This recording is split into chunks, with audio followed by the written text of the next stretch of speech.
In this video, I will be breaking down the essential steps to creating a business plan for your ABA practice. Whether you're just starting out or looking to revise your existing plan, you are in the right place. And be sure to stick around as this will kick off our Aspiring Business Owners series.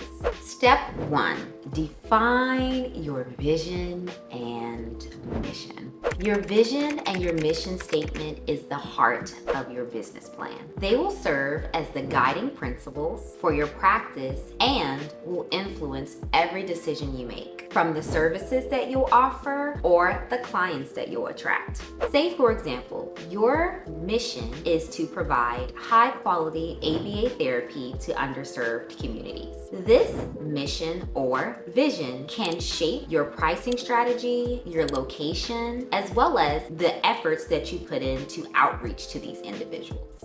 Second, you want to conduct a market analysis. Completing a thorough market analysis will help you to understand the landscape that you are entering. So this would involve researching the demand for ABA within that area, identifying who your target market is, and analyzing your competition. So if you are finding this helpful, don't forget to like, subscribe, and even share, because this is kickstarting a series and you don't want to miss the other gems that I have to drop for ABA business owners or aspiring ABA business owners. When you're able to clearly define your service offerings, this will help you to attract the right clients. So as an ABA business owner, your service could range from home-based therapy or community-based therapy to center-based therapy, or even having a parent training only model. Also, if it is that you intend to be a private practice that accepts private pay only, you have to also make sure that your pricing structure reflects the value of your services, while also remaining competitive within the market. So let's say you are going to move forward with private pay only. You may elect into a tiered service where your basic services may be available at a lower price and more intensive or premium-based services may be tiered at a higher price.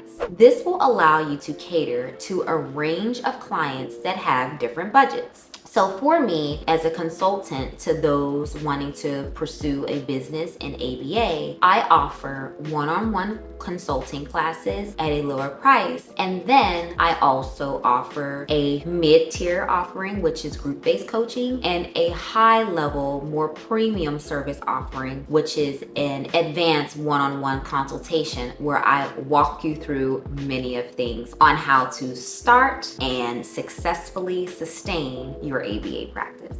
I also have a business plan template linked below, which will provide you with more information on how to get started in more detail.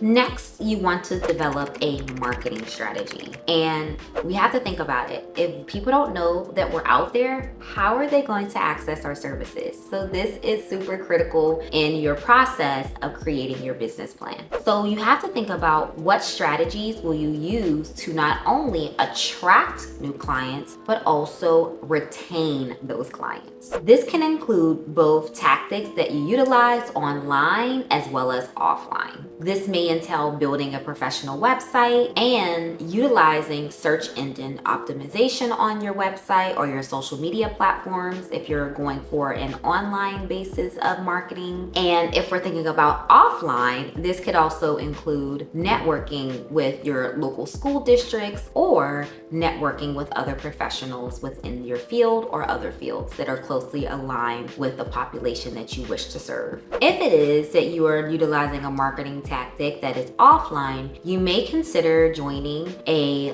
local school or a local church if they're having any type of school events where they'll allow you to have a vending table, or community-based events where you can have a vending table. Or even if you are looking at online aspects of marketing, think about where a lot of your clients spend most of their time. So obviously, if you are looking to create a traditional ABA-based business working with individuals on the autism spectrum, the client client that you need to market to is not the child. The client that you need to market to is the parent. So you need to think about, where do most of those parents spend their time online? And that is the platform in which you should utilize for your marketing.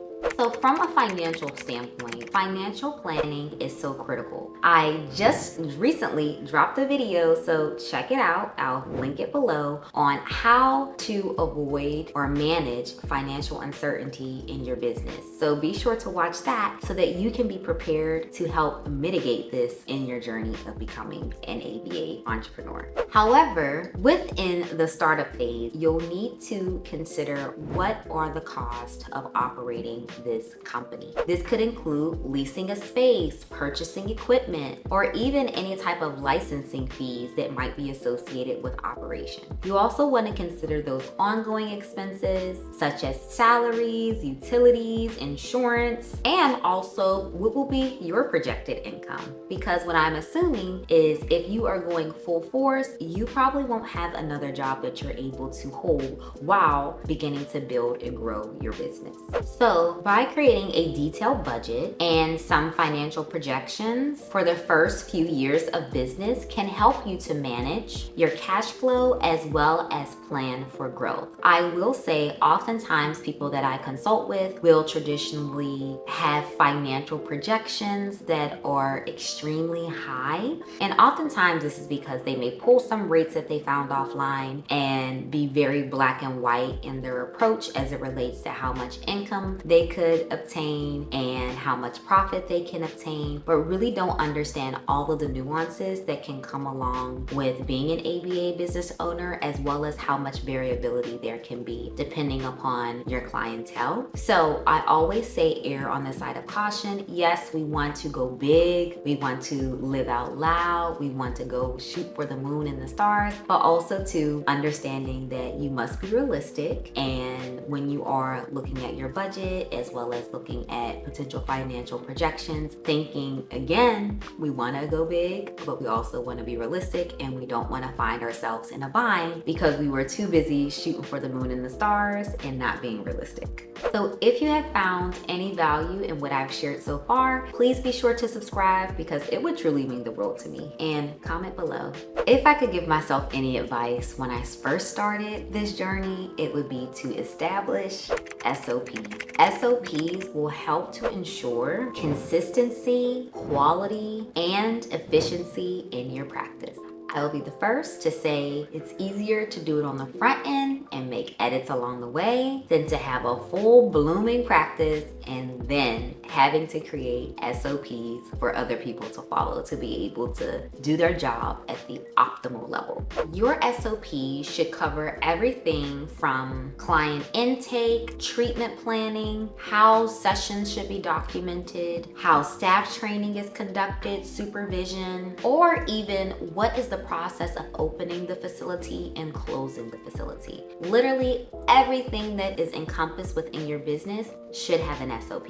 And having a well-defined SOP not only helps to maintain that high standard, it can also help to ensure there is compliance with the relevant laws and regulations within your industry or within your state. If you have any questions or you would like me to go in depth on anything that I've discussed today, please put it in the comments below. This is the kickstart of a new series, so I will be talking about all things ABA business ownership. So I would love to hear your ideas that you have or the things that you would like for me to share more about. Having a solid business plan is crucial for the success of an ABA business. I personally did a half business plan when I first got started, and there were so many steps that I've missed and so many things that I embarked on where if I would have been aware of these things that I would have liked in my business on the front end by really taking the time out to thoroughly flush out my business plan, I would have saved a lot of headache,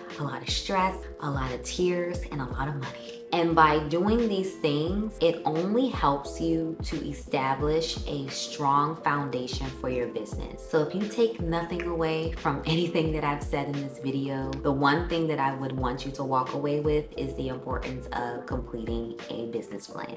So if you are interested in more content like this, be sure to check out the next video on how to start and run a successful ABA business. See you there.